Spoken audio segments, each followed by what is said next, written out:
Hello, Doc. Nakamute po kayo. Paki-unmute, please. Ayun. Ayan. So, good morning, good morning. Thank you, thank you. Sa lahat po ng nandito ngayon, magandang umaga po sa inyo. Special mention po sa mga first-timers natin. Welcome po sa inyong lahat. Thank you for being with us.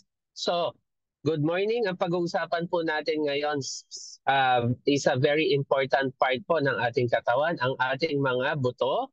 Okay, next slide. Pero bago yan, magpapakilala po muna ako sa inyong lahat. Sa mga hindi po nakakakilala sa akin, ako po si Coach Doc Eric Herrera. Isa po akong internist, pulmonologist. So we started Herbalife 2014, ganyan po ako kalaki. And alam nyo, sa ganyang katawan, ang hindi ko gusto, ayan, madali akong napapagod, hinihingal, feeling ko ang tanda-tanda ko. Buti na lang, along the way, during that year, na-meet namin ang aming angel, si Mother Arlene. So, thank you, Mother. So, ang sabi niya, why don't you give it a try? Subukan nyo lang. And see for yourself, ano ang maitutulong ni Herbalife para sa inyo, para sa family nyo. And I was hesitant at first. Sabi ko, baka mahirap yung gagawin. Pero sabi niya, simple lang. Palitan nyo lang yung traditional breakfast na nakasanayan ninyo. So, sabi ko, palitan lang pala, madali lang pala. Sige, try ko. And true enough, after 3 days na nagtitake ako ng products yan, unti-unti, gumaang yung pakiramdam ko. Even yung wife ko, gumanda yung pakiramdam. So sabi ko, sige, idire-diretso natin. And buti na lang, sinubukan ko dahil nung gumanda yung pakiramdam namin, so naging consistent kami, I lost a total of 22 pounds at 4 inches po sa aking waistline. And buti na lang nagkaroon tayo ng ganitong community dahil ang learnings natin dire-diretso. Who would have thought na magiging part kami nitong family na ito na full of positive people. Kaya kayo na nandito sa VNC, parate stay tuned po tayo. Okay, sige, next slide.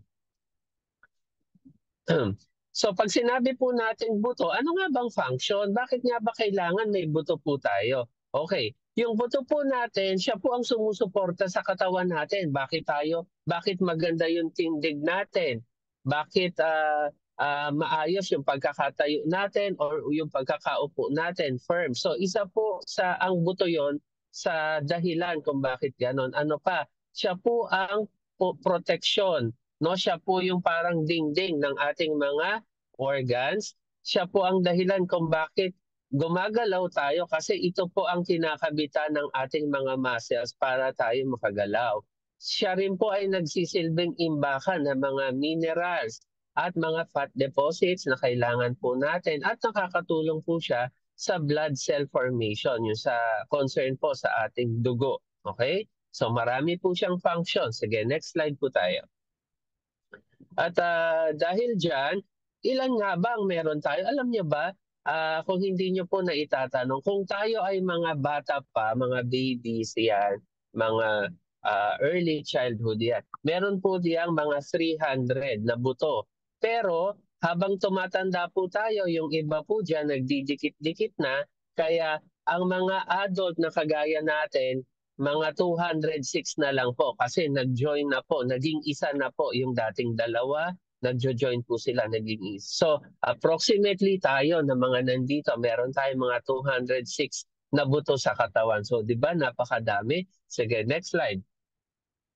So dahil dyan, napakarami nating buto, ano? So ano ba ang nangyayari sa ating buto throughout our lifetime? So throughout our lifetime, active po ang ating buto. Hindi natin nararamdaman, pero siya po ay napaka-active. So, sa atin pong mga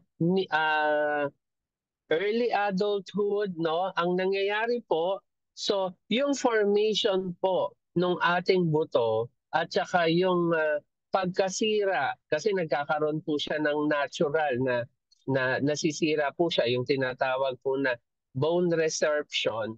Yung bone resorption po, yung pagkasira at saka yung pag-maintain na o yung paggawa ulit ng bagong buto, tabla po sila. So tabla ang laban. Kung gaano karami nasisira, ganun din kadami yung nabubuo. However, as we age, habang nagkakaedad po tayo, especially when we reach yung mga senior years natin, mas madalas na po yung pagkasira kesa doon sa pagkukumpuni. So kumbaga, hindi na po nakakahabol or nahihirapan na humabol yung katawan natin mula doon sa pagkasira, hindi siya nakaka-adapt para sa pagkumpuni. So ano ang nagiging resulta nito, especially sa mga old age people po natin? So dito po nagiging brittle yung buto nila, and this can lead to, kung may mga history ng fall or na nabunggo sila, nahulog, ayan, nagkakaroon po sila ng fracture. So ito po ang kadahilanan, itong natural process na ito, kung bakit mas prone ang ating mga lolo, lola sa fracture. It's because of this. Sige, next slide. Okay, so dito, ano po ba ang nakita nila dito? So ito po ang natural history, no, na activity po ng ating mga buto.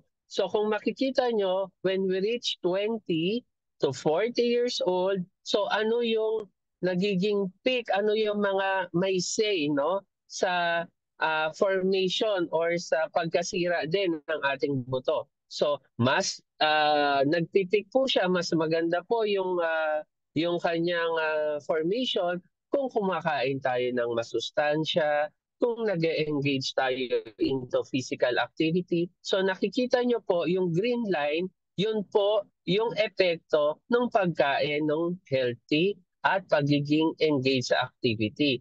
However, pag pinili po natin yung nasa pula na linya, so may parte rin ng genetics, however, ang lifestyle natin kakaiba, hindi tayo kumakain ng healthy, hindi tayo nag-engage into much physical activity.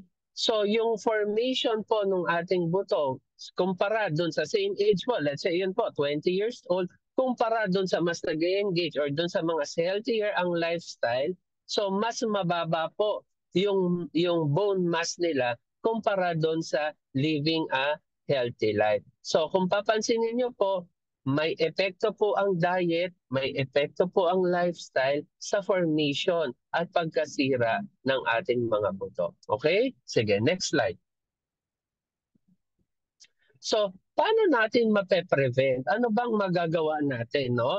As an ordinary individual, may magagawa po tayo, no? So, unang-una, we have to have enough calcium po sa katawan, meron tayong enough vitamin D, at i-engage natin ang ating katawan sa mga weight-bearing activities as much as possible to prevent, no, yung mabilis na bone loss ng ating katawan. Sige, next slide.